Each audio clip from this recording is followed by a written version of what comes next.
I am a property owner, 34, male, with a string of houses in my name in our hometown. This has been due to years of hard work, careful investments, and sacrifices made along the way. Just to give context, I come from a modest family. My parents were both blue-collar workers and labored tirelessly to provide a comfortable life for me and my siblings. They always dreamed of owning their own house one day, but it was beyond their reach. It was their upbringing that ignited my ambition and fueled my determination to build a better life for myself and my family one day. I met my wife during our college years. My wife shared similar experiences in her family, raised by a single mother who worked multiple jobs to make ends meet. She learned the significance of financial prudence and resourcefulness. We both wanted to overcome financial struggles one day and create a stable life for our children in the future. My wife and I tirelessly bought and flipped houses over the years. We saved every penny and made careful investments that eventually led to our ownership of several properties. Each property represented years of hard work, countless sacrifices, and a shared dream between us. Today, I'm a father to two wonderful kids, a son and a daughter. Our properties are not just a source of income, but a symbol of our dedication to securing a future for our children. Little did I know that my life would soon take an unexpected twist thanks to an entitled woman named Emily, 40, female, who has been one of my tenants for a few years. She resides in a comfortable 3-bedroom house that I carefully saved up and purchased years ago before I got married to my wife. The property is located in a prime location in the city and is in close proximity to her daughter's high school. Emily was a single mother as her husband had unexpectedly abandoned her after their daughter was born. When I became aware of her circumstances, I offered her a subsidized rent to enable her to move in. Though I knew I would lose out on money, I wanted her and her daughter to be able to afford to live there. Over the years, I have never increased the rent and it has remained the same. Emily had been a reliable tenant over the years and paid her rent on time. We had developed a casual landlord-tenant relationship over time and sometimes kept in touch when she needed my help around the house.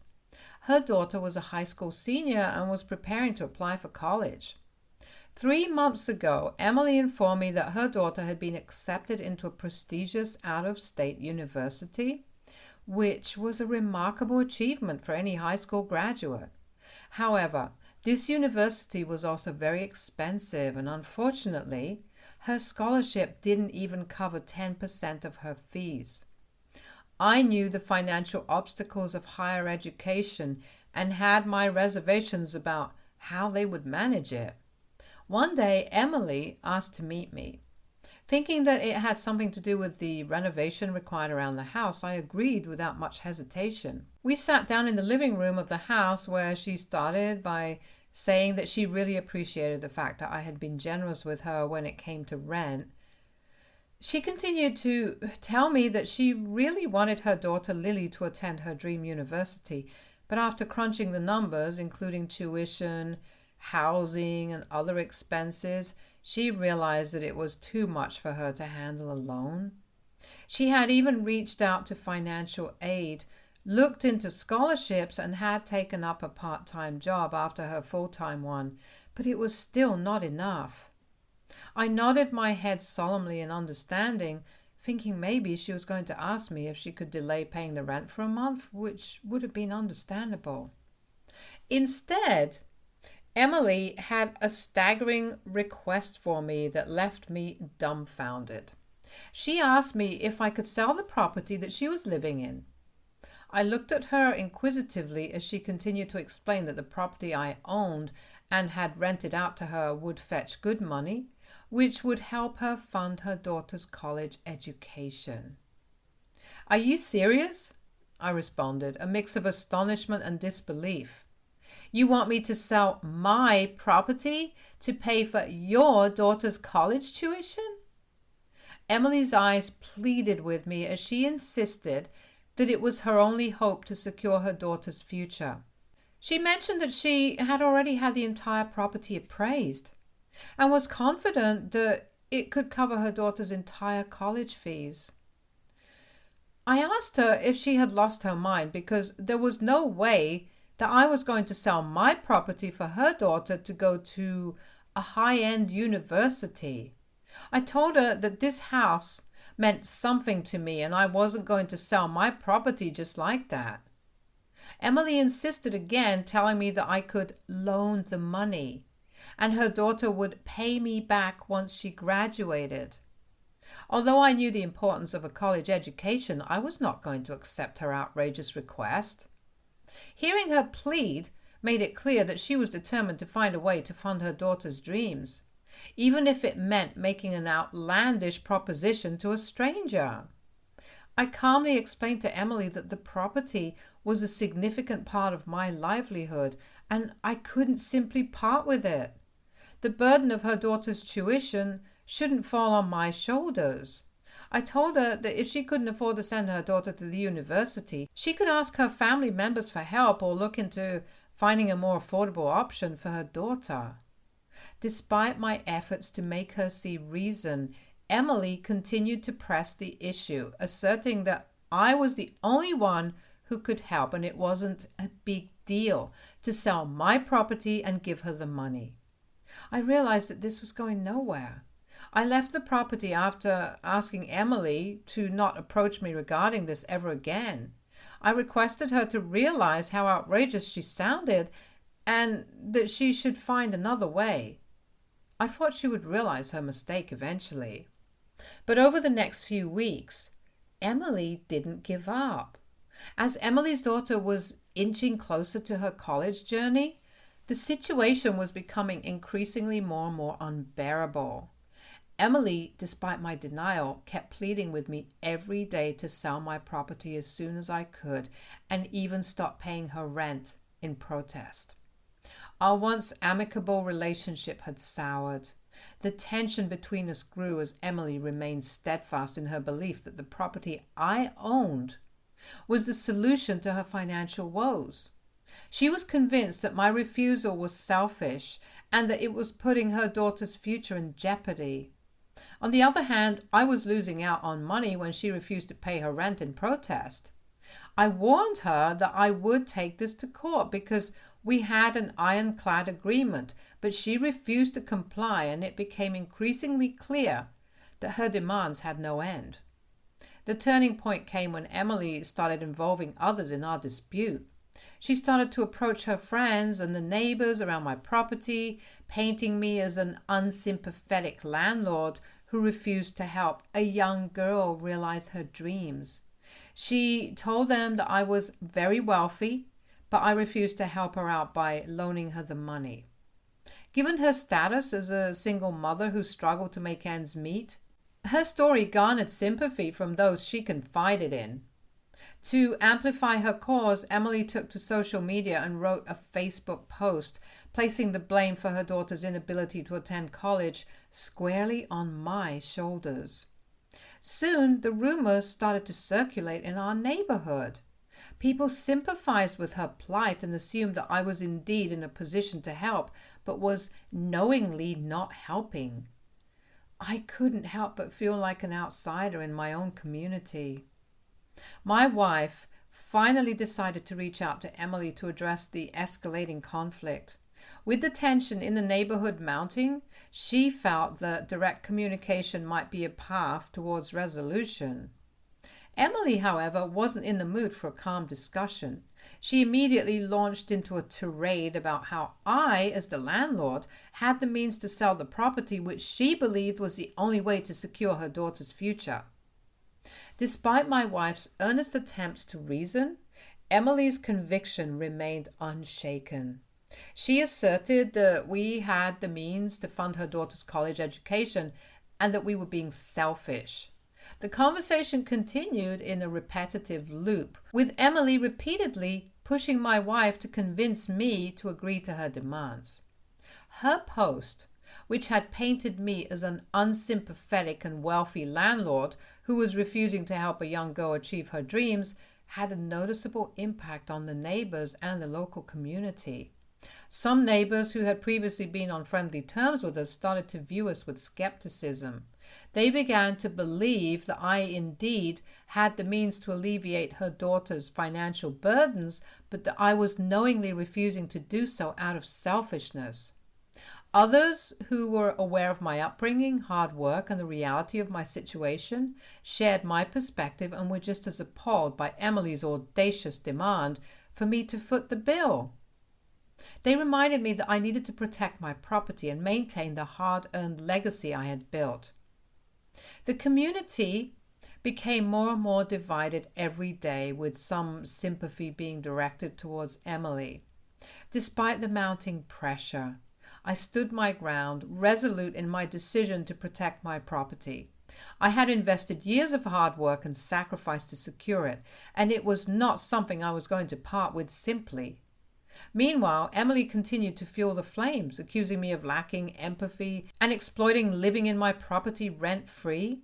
Her social media posts became increasingly vocal, sharing stories of her daughter's determination and the countless sacrifices she had made to prepare for college.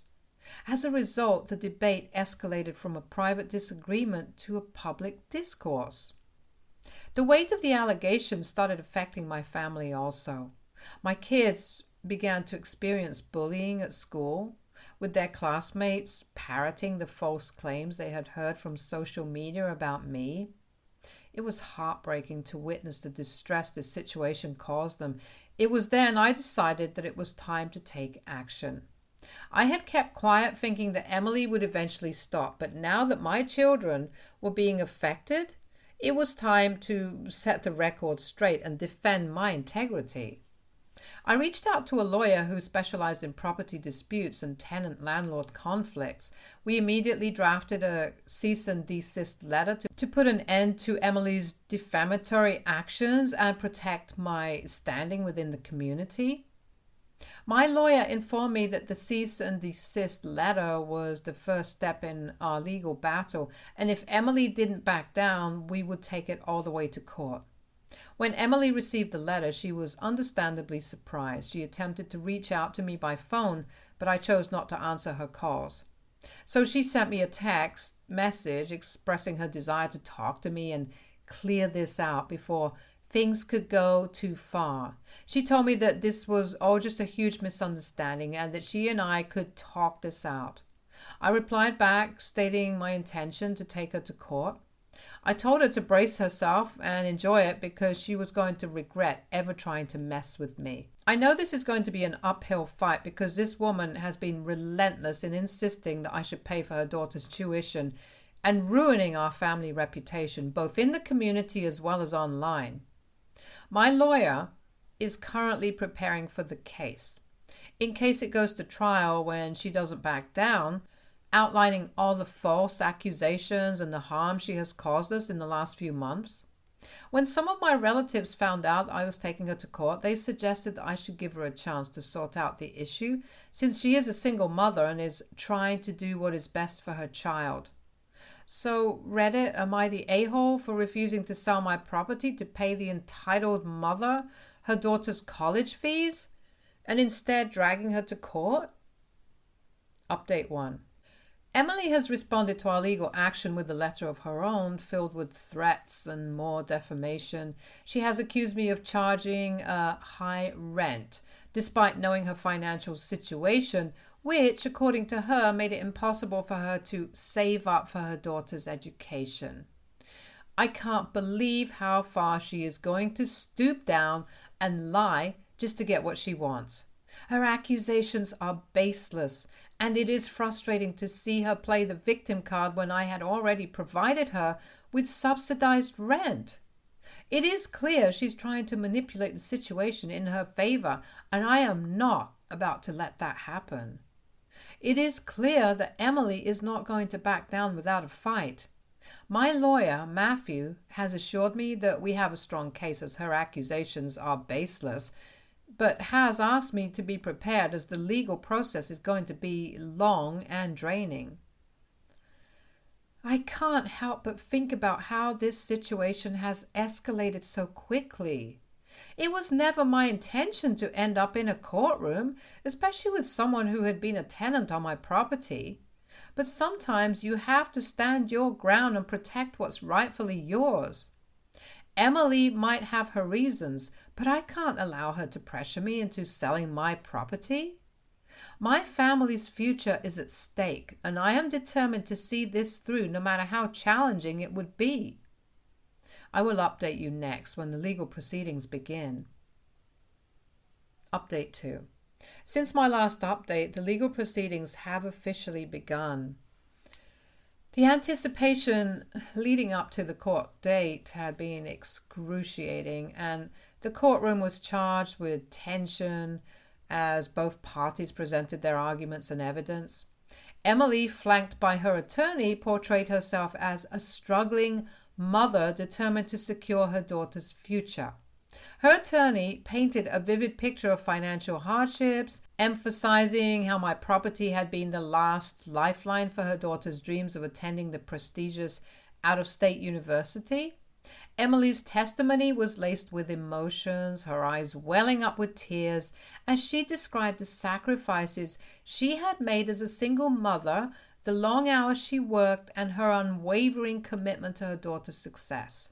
She talked about her relentless job searches and numerous applications for scholarships and financial aid, painting herself as a mother who had left no stone unturned. Throughout the proceedings, Emily's attorney relentlessly painted me as a wealthy, unsympathetic landlord who prioritized profits over a young girl's dreams by charging her with high rent. They implied that I had been aware of Emily's financial struggles, yet continued to exploit her situation.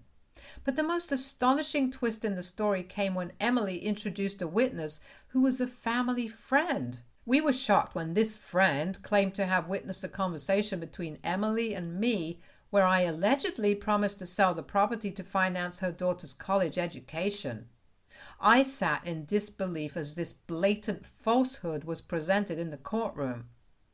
My attorney, Matthew, vehemently challenged this claim, inserting that no such conversation had ever taken place. He decided to take a more methodical approach to disprove this witness's claim. First, my attorney carefully cross-examined the family friend who had testified about the alleged conversation between me and Emily. He posed a series of detailed questions aimed at establishing the credibility of the witness's memory. Matthew asked about the date, time, and location of the supposed conversation, seeking to elicit inconsistencies or gaps in the recollection of events. In response, the family friend struggled to provide consistent details and could not produce any concrete evidence, such as text messages or emails, to support their claims. Their testimony became increasingly shaky under the scrutiny of the cross-examination. To further undermine the credibility of Emily's case, Matthew presented evidence that directly contradicted the claim by introducing records of text messages and emails exchanged between Emily and me during the time period when the alleged promise was said to have been made. These messages clearly show that the subject of selling the property to fund her daughter's education had never been discussed, and Emily was the only one who was forcing me to sell my property to loan her the money. Additionally, we had a neighbor who lived adjacent to Emily's property testify that Emily had been paying less rent than all the other renters in the area. My lawyer pulled up receipts from other tenants residing in the neighborhood to prove the same. Matthew went on to argue that the absence of my written or electronic communication regarding this supposed promise that Emily claims, coupled with the neighbor's testimony, casts doubt on the family friend's account and hence cannot be held as concrete evidence. We then focused on providing that Emily had intentionally gone to great lengths to slander my reputation on social media, which in turn had resulted in the bullying of my children. My attorney presented a comprehensive record of Emily's social media posts and messages where she had accused me of being an unsympathetic and heartless landlord who refused to support her daughter's dreams. These posts were filled with emotional appeals and outright falsehoods designed to gain sympathy and support from the community. We highlighted that these posts were intentionally crafted to create a narrative that painted her as a struggling mother doing everything in her power to secure her daughter's future, when in reality she was emotionally blackmailing me to sell my property. Matthew then introduced screenshots of social media comments and direct messages from individuals who had engaged with Emily's posts. Some of these individuals were part of the local community and had formed a negative opinion of me based on the false information presented by Emily. These comments ranged from expressions of sympathy for her plight to outright accusations that I was an unfeeling landlord exploiting her situation. In addition to the social media evidence, we presented witness testimonies from my children, who had seen my children experience bullying at their school due to Emily's social media posts. They described how their classmates had echoed the false claims they had read on social media about their father, leading to name-calling and harassment. My attorney went on to argue that there was a direct connection between Emily's false accusations on social media and the bullying my children had endured. The intentionally misleading narrative she had crafted had not only damaged my reputation but had also directly affected my family's well-being. This presentation of evidence effectively showed how Emily's actions on social media led to real-life consequences for my children. As the legal proceedings continue, I am confident that justice will be served. The evidence presented so far has shed light on the truth and exposed the false claims made against me. I believe that the court will see through the manipulation and ensure a fair outcome in this case. Update 3. We won! The past month has been a grueling experience due to the legal proceedings. It has been like a roller coaster ride with unexpected twists and turns. My lawyer continued to present evidence and testimonies which made it increasingly clear that Emily's claims were baseless. Her attempt to manipulate the situation by introducing a family friend who falsely testified about a promise I had never made fell apart under scrutiny. The lack of concrete evidence and inconsistencies in the witnesses' account cast doubt on the validity of their claims. After a thorough examination of all the evidence and testimonies, the judge finally announced the verdict and ruled in my favor. This came as a huge relief to me, and I was grateful that the judge had seen through all the baseless claims. Emily was found guilty of defamation and was ordered to pay damages for the harm she had caused to my reputation, starting with paying the rent for the previous months and additional fines. A restraining order was also issued by the judge preventing Emily from making any further defamatory statements about me or my family. This ruling successfully validated my actions and my right to protect my property. As the legal battle concluded, I watched Emily sitting beside her lawyer looking defeated. I turned to look at her daughter Lily and couldn't shake off the thought that her dreams had been compromised by her mother's sense of entitlement. This nightmare was finally coming to an end with justice being served. It was a lesson for everyone on the importance of defending oneself and not letting someone else's audacious demands shake our core beliefs. I can now move forward with a renewed sense of self-assurance and the knowledge that my house and our livelihood are secure. I would like to thank everyone who has supported me in this journey so far. The mental pressure and struggles my family and I went through were immense, but ultimately, truth prevailed. Update 4. It has been 6 months since my last update. Following my courtroom victory, the restraining order has effectively silenced Emily, and the damages she had to pay for defamation provided some level of consolation for the harm done to my reputation. Emily and her daughter had to move out after I gave them the eviction notice. While their circumstances remained challenging, I knew they were no longer my responsibility. I did feel a twinge of sympathy for her daughter's lost educational opportunities, but the reality was that her mother's audacious request had put their family in a difficult situation. Emily was also forced to take down her defamatory social media posts as part of the court's ruling, and everyone quickly found out the extent of her lies. The last I heard about them was when her daughter Lily reached out to me with an apology out of nowhere. Lily had always been a great kid and I had watched her grow up, but when her mother started falsely alleging me, I cut off contact with them. I was surprised that she wanted to get in touch with me after her mother publicly lost the case. Her message was filled with genuine remorse for the way her mother had behaved and the consequences that had befallen her family as a result. She expressed gratitude for our patience and understanding during the ordeal, recognizing that her mother's actions had caused harm to both our families. She also shared that they had relocated to a more affordable area and that she had decided to attend the local college to pursue her education. She informed me that she had spoken with her mother after the legal proceedings had ended and had asked her to back off, stating that she was determined to secure her own future without making any audacious demands. I felt sympathy for what she had to go through at such an early age because of her entitled mother's false claims. I told her that everyone deserves a second chance, and it was admirable that she was taking control of her own destiny. I wished her the best of luck with her studies and assured her that the past was behind us. Now that Emily and her daughter no longer live on our property, our life has settled into a new normal.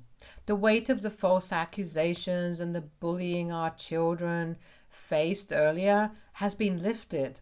We took action by reaching out to our children's school and addressing the bullying they had gone through.